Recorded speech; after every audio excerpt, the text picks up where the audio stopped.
If you didn't see the Central Park 5 documentary, go see that.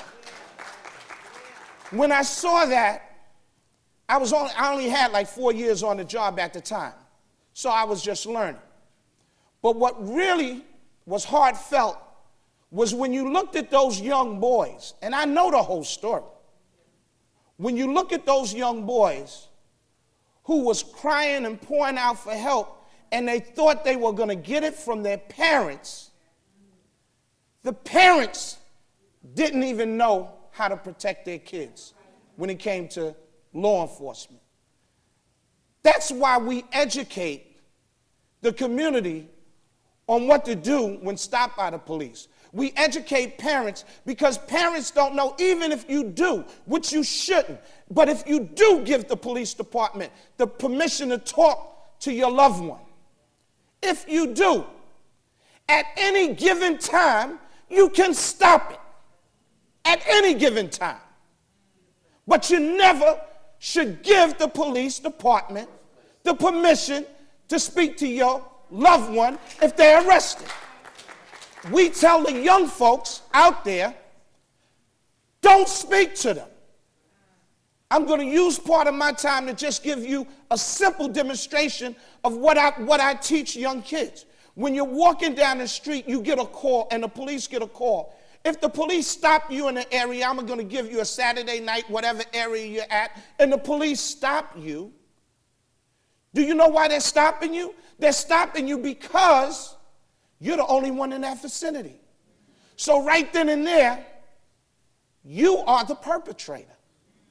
You don't know you're the perpetrator because they're not going to tell you you're the perpetrator. What they try to do is stop you by engaging you. How you doing, sir? Or whatever. Sir, did you see a car? Did you hear a gunshot? Did you see somebody run? And what you think is because you're not the perpetrator, right? You tend to think, well, let me help them out or let me defend myself. You don't have to defend yourself.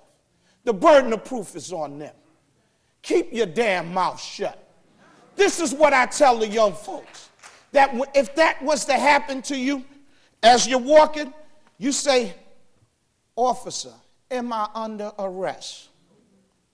No, you're not under, well then I must be free to leave. And then you start to leave.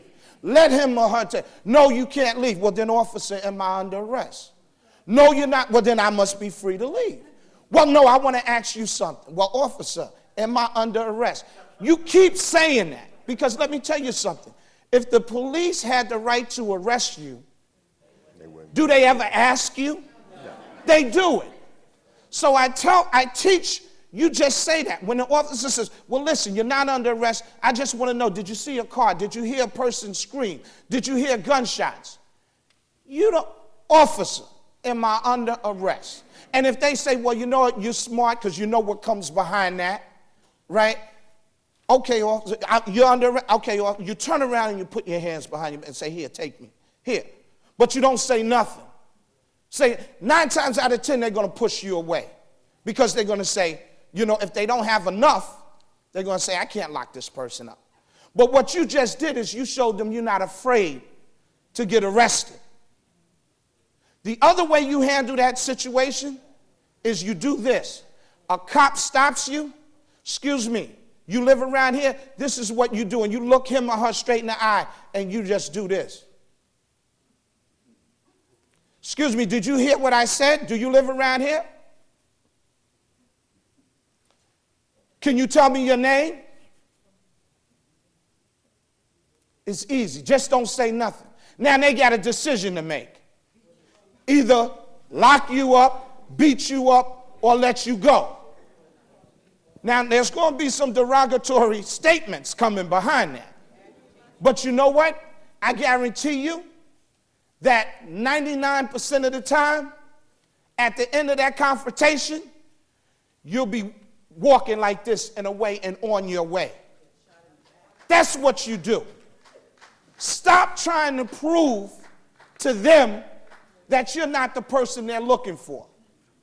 That's up to them to do. Another thing, know your rights. In this book, it's only about 28 pages.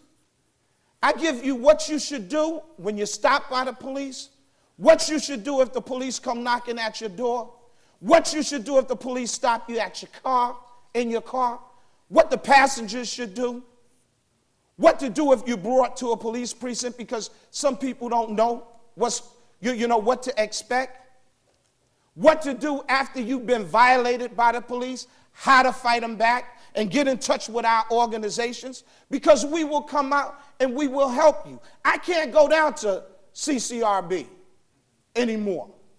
They don't want me down there. Because when I've escorted people down there, they say, you can't come in.